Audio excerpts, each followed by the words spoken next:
I choose one? Wow. I mean, first and foremost, he's my best friend. You know, that's my person, and I think when you meet your person, you know. Love na beautiful thing, sha. Temi Otedola don't drop Otedola and don't begin use Ajibade after marriage to Mr. Eazi. For a long time now, we don't dey follow the love story of this power couple. Now back in 2017, them first meet, thanks to Temi's senior sister, DJ Copy. Wetin be small date, turned to 8 years of solid relationship where them do podcasts together. And fast forward to today, they don't marry with 3 correct super private weddings for Monaco, Dubai, and Iceland. Yes, so John Legend self sing for them wedding. Temi Otedola, daughter to billionaire Femi Otedola, don't explain say her name changed to Temi Ajibade after marriage was her own choice. She talks say now she be married woman, so it's obvious thing for her to take her husband's name. But she also emphasized say she respects any woman's right to choose. She still yarn say by keeping part of her life private, she dey in control of her own narrative. Moving in silent allow you build the story you want and share when you're ready. Temi also talk about her papa's memoir. She said the book will help people understand Femi Otedola's journey, his failures, lessons, and resilience. She admits say she benefited from the privilege, but insists say her dad pushed her and her siblings to cover their own path. According to her, at first she not to like him, but it later turned a blessing for her, which resulted to a woman which she has become today. Temi and Mr. Eazi love story now one sweet connection and perfect 2 people coming together because both of them moves in silence. Many people they think say Mr. Eazi marry her because of her papa money. But if only you sabi who the silent billionaire Mr. Eazi be. So in case you don't know Mr. Eazi, his real name is Oluwatosin Ajibade, now well-known Nigerian Afrobeat star because people think say na only music they feed him or na wetin they use they feed Temi. So Temi Otedola herself served na actress, blogger, and influencer. The two got engaged for April 2022 and later tied the knot with civil wedding for Monaco, traditional for Dubai and Iceland. Now a real world-class love story. Now this name change matter don't spark debate. Some people they argue say na feminist issue, whether a woman suppose keep a maiden name. Others believe say married life they come with new identity, including surname. But some people feel to understand say name change not be weak move. Now about identity, culture, and choice.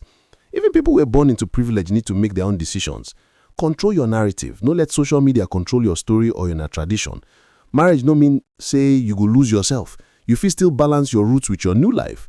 So, since Temi Otedola don't decide to carry her husband name Ajibade, it good make we also touch light their wedding where scatter internet and make fans they shout, "Love is sweeto, when money enter, love is sweeter." Mr. Eazi and Temi no do ordinary wedding at all. Their union na a real world-class love story. First, the proposal. Mr. Eazi bending for one private yacht in April 2022 give Temi Otedola that sparkling engagement ring and boom, internet scatter. The weddings happen for different stages. Civil wedding for Monaco, small but classy ceremony with close family and friends. Pure elegance, no noise, just love. Traditional wedding for Dubai. Temi show her Edo roots with gorgeous outfits, while Mr. Eazi family show up strong. Now culture, dance, and plenty colors. Church wedding for Iceland, then choose Iceland with ice, waterfalls, and cool scenery. Now fairytale setting will trend everywhere because the vibe too unique. The whole wedding journey na like mini world tour, showing how intentional these two lovers be. Now love way past borders, culture, and even money. Now this name change matter why it connects with this one. Because Temi no just see the marriage as vibes, she dey intentional to honor her man by carrying his name. For her, he no reduce her value as Otedola pikin. Instead, he had another powerful chapter to her identity. Lessons we dey fit learn from Temi and Mr. Eazi's wedding journey. Number 1, love na teamwork. Whether you come from money or not, marriage go work if respect and support dey. Number 2, intentionality dey key. The way them plan those weddings show say love no be rush work. Number 3, balance your roots and your partner's world. Temi display her culture in Dubai wedding, still balance am with fairytale vibes for Iceland. Number 4, marriage na new identity, no be lost identity. Changing name no wipe out that bloodline, it just add Ajibade chapter join. So just fam, wetin I think? This kind love story sweet you for belle or you dey among the people where they argue say na hype you dey be? Do you agree say carrying husband name fit be symbol of respect and love, or na old tradition wey no dey necessary any again? So, my people, wetin una think? Temi do the right thing by changing name, or she suppose keep Otedola for identity sake? Drop your opinion for comment section. Also, abeg subscribe, like and share this video. What made you say yes to Mr. Eazi? What would you say is the best thing about him? There's too many. How will I choose one? Wow. I mean, first and foremost, he's my best friend. You know, that's my person, and I think when you meet your person, you know, I can't imagine spending the rest of my life with anybody else. He's the person that I'm excited and can't wait to spend every day with, and you know, build our lives together and work through our ups and downs together and celebrate together and solve problems together. He's simply my person. So we're just excited for what's to come. You changed your name on your bio on your social media. You changed and you said Temi Ajibade. Was that something that you ever thought about, not changing your name? To be deeply honest with you, it's not anything I had thought about before. It was obviously when I'm now a married woman, the obvious thing for me is to take my husband's name. But it's my personal choice. I respect everybody's personal choice. It's what I'm comfortable and happy doing, but I also respect, you know, I respect a woman's ability to choose. Your fans, many people will say you did move in silence throughout your courtship with Mr. Eazi, your engagement and the marriage. You know, you did share when you were ready to share. Why does privacy mean so much to you? It's not necessarily about privacy. I think it's more about owning your own narrative. And there's something about, you know, moving in silence that allows you to have certain control over things. It allows you to build the narrative you want, and also you're able to share when you feel you're ready to share, when you want to share, and share it in the way you want to share it. So I think all of those things are kind of why I've always been someone to share, whether it's a work project or personal news. I share it in my own time. Why did your father, Temi Otedola, why did he write a book, this book? Ooh, I believe he wrote this book because obviously he has, I mean, decades of knowledge about business, about life, even about interpersonal relationships. My dad has a wealth of wisdom, and I've been very fortunate as his daughter that I've been able to glean and learn all of this information growing up with him. But I believe he thought it was time that the rest of the world also learn and understand his journey as an entrepreneur and as a businessman. I think being a businessman in the public eye, there are a lot of misconceptions about you and about your journey, and he's had articles and, you know, news clippings written about him his entire life. So it was really finally time for the public to hear it from his own mouth and through his own words. He revealed, and he wasn't shy to talk about the fact that he decided not to go to school. He decided to step back from that to do business, which was what, you know, he wanted to do. I just wanted to ask, did he ever go back to school? My father is one of those people that, you know, school is great for so many things. You know, me and my sisters all did our master's degrees. But for my father, I think he's one of those people where life and experience is his school, you know, and that system does not aid everybody's intelligence or everybody's ability to learn. And I think my father is testament of that. So no, he never completed his schooling. In page 140 of the book, your father said you said to him, "Papa, when am I going to wear a suit and come and work in the office?"